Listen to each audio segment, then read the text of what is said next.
Bonjour les amis et bienvenue dans ce nouveau vlog.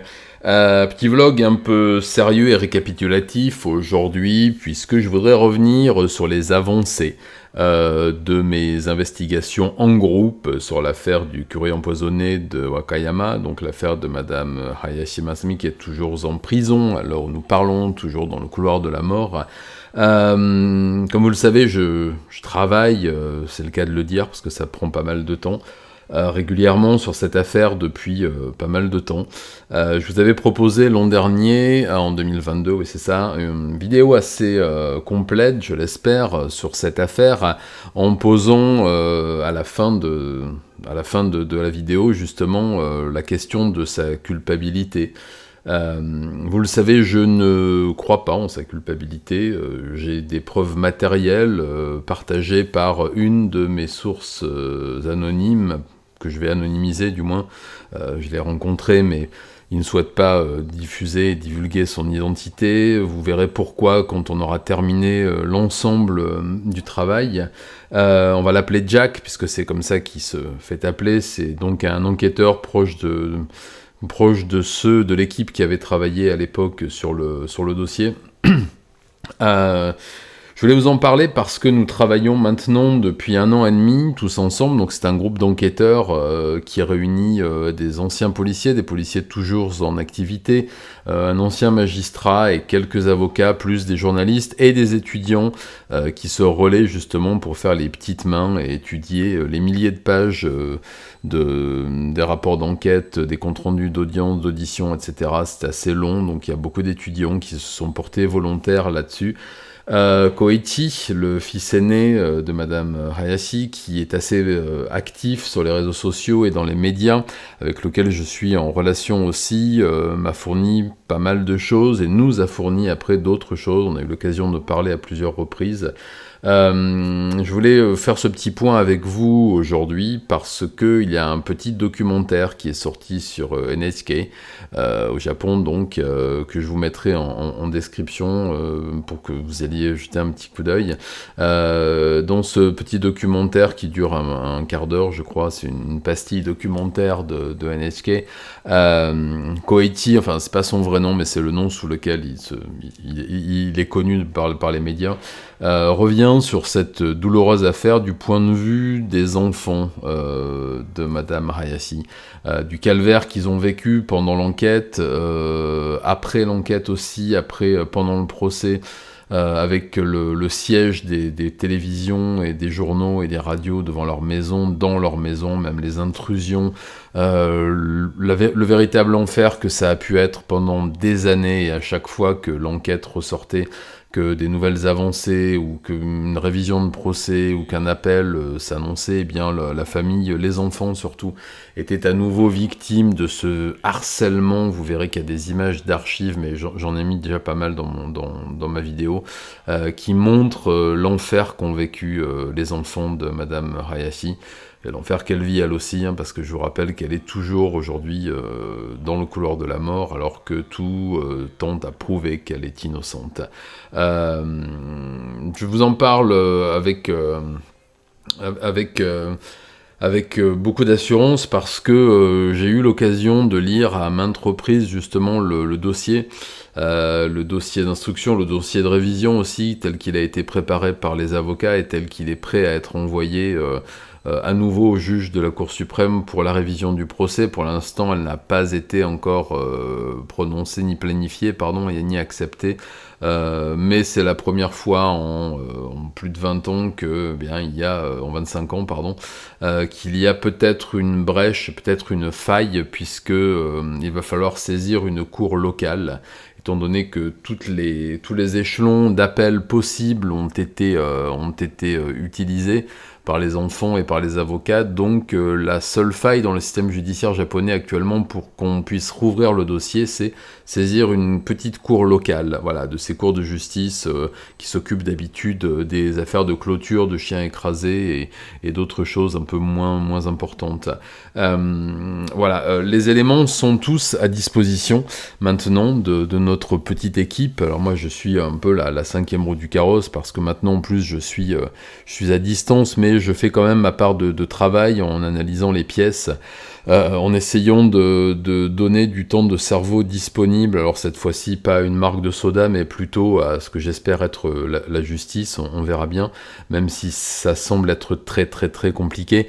Mais comme je vous l'ai dit déjà, soit dans mon premier livre, soit dans mon deuxième livre, pardon, dans cette vidéo dédiée, le fait qu'elle soit dans ce couloir de la mort depuis 25 ans tente à prouver que les autorités judiciaires ne sont pas entièrement convaincues de sa culpabilité. Voilà.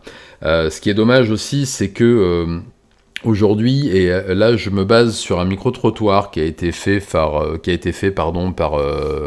FNN, c'est une branche de Fuji Télé, de la télévision Fuji, qui interroge des jeunes de 20 ans, et 20, 25, 30 ans, sur cette affaire et qui l'ont totalement oubliée. Voilà, donc c'est une affaire qui aujourd'hui est partie dans les oubliettes, est tombée dans les oubliettes de l'histoire judiciaire et même de l'histoire tout court. Par contre, les gens de mon âge ou d'une quarantaine d'années s'en souviennent très bien et le micro-trottoir est assez troublant parce qu'il y a les réactions épidermiques des personnes de 50, 55, 60 ans qui disent « Oh oui, je m'en souviens très bien, mon Dieu, quelle horreur !» Et d'autres, moins, mais quelques-uns, qui disent « Oui, cette histoire, c'est pas très clair, vous savez, hein, est-ce qu'elle est coupable ?» Donc il y a quand même, il y a toujours eu dans l'opinion publique ce doute par rapport à la culpabilité de Naomi, voilà. Donc j'ai quand même espoir, on a quand même espoir que ça puisse se passer. Enfin voilà, ça c'est pour la partie légale. Ensuite, sur la partie purement pratique, eh bien, je vous propose de réaliser une deuxième vidéo sur le sujet. Voilà, je suis en train de l'écrire. Donc elle devrait sortir, je pense, au mois de septembre, parce qu'elle va prendre un petit peu de temps à illustrer, étant donné qu'en ce moment l'actualité se bouscule un petit peu, et j'ai quelques pièces que je peux vous partager sans divulgacher ce qui sortira l'année prochaine, justement sur la révision du procès. Donc il s'est passé beaucoup de choses ces dernières années, vous le savez, sa fille aînée c'est S du haut d'un pont avec sa petite fille dans les bras. Sa fille aînée a été, oh là là, on est sur YouTube, a été battue à M, à son domicile. Il y a un ensemble de choses très très étranges qui tournent toujours autour de cette affaire. Les lettres que les enfants, donc que cette fille qui n'est plus aujourd'hui, a écrit à sa mère, qui se disculpe elle aussi par différentes preuves, parce que il y avait cette hypothèse de la fille coupable d'avoir empoisonné le curé de Wakayama. Aujourd'hui, on sait, preuve à l'appui, que ce n'est pas elle, qu'elle s'est plus ou moins accusée pour sauver sa mère, de la même façon que sa mère s'est accusée pour sauver sa fille. Alors que la réalité semble être très très éloignée de ces deux versions. Je dis semble, je peux maintenant l'affirmer, la réalité est très très éloignée de ces deux versions. Voilà. On va pas se la jouer mystérieux, tout ça, je risque pas ma vie pour la justice, mais les gens qui sont avec moi, qui travaillent avec moi, subissent des pressions, hein, je vais pas vous le cacher. J'en ai pas subi de terribles, mais enfin j'ai eu la visite avant mon départ, mon retour en France, à 2 reprises, voilà, d'un enquêteur qui est venu me trouver parce que j'avais diffusé mon nom de façon publique au milieu de cette équipe d'enquêteurs qui sont anonymes pour la plupart, et encore une fois, c'est pas par lâcheté, c'est juste que ce sont des gens qui ont des fonctions et qui n'ont pas le droit normalement d'interagir comme ça sur un dossier qui est considéré toujours en cours puisque l'exécution n'a pas eu lieu. Voilà, donc le dossier n'est pas clos dans le cas d'une condamnation à la peine capitale tant que l'inculpé, tant que le condamné n'a pas été exécuté, eh bien l'affaire est considérée comme étant toujours en cours, donc les gens qui ont travaillé sur ce dossier ne peuvent pas communiquer dessus de façon publique. Moi je le peux parce que moi je suis juste un guignol qui fait des vidéos pour vous amuser, vous divertir. Mais là, étant donné que c'est une affaire des plus sérieuses, eh bien, voilà, je me suis fait un peu le porte-voix, je risque pas grand-chose, vous savez. Mais bon, il y a eu quand même ces 2 petites visites qui m'ont demandé si j'avais des documents, des choses comme ça. Alors, je leur ai montré ce que j'avais en version papier, qui n'est autre que les comptes rendus, enfin le dossier d'enquête, compte rendu d'audience et compte rendu d'audition, pièces à conviction, photos, etc. Donc rien qui soit vraiment interdit et top secret. Mais je pense que le dossier reste quand même relativement délicat au sein de la sphère judiciaire et de la justice japonaise. Donc je vais sortir cette vidéo, je pense, d'ici un mois et demi. Elle va être un petit peu longue à faire, mais il y a eu beaucoup d'avancées, donc ce sera une vidéo dossier, une grosse vidéo Satsujin, très certainement, je sais pas comment je vais l'appeler, ce sera pas Wakayama 2, mais enfin... peut-être, on verra. Voilà, je vous remercie d'avoir écouté, pour votre attention. C'est un dossier qui est extrêmement important pour moi, et pour vous aussi, j'espère. On se retrouve très bientôt. Le prochain gros dossier Satsujin arrive à la fin du mois. Voilà, il est prêt, il sera sponsorisé. J'ai un nouveau sponsor, Next Story, je vous en parlerai un peu plus avant. Enfin voilà, aujourd'hui je voulais vous parler de l'affaire du curry empoisonné de Wakayama et de la situation actuelle et des choses qui vont arriver. Je vous invite à vous renseigner encore sur cette affaire.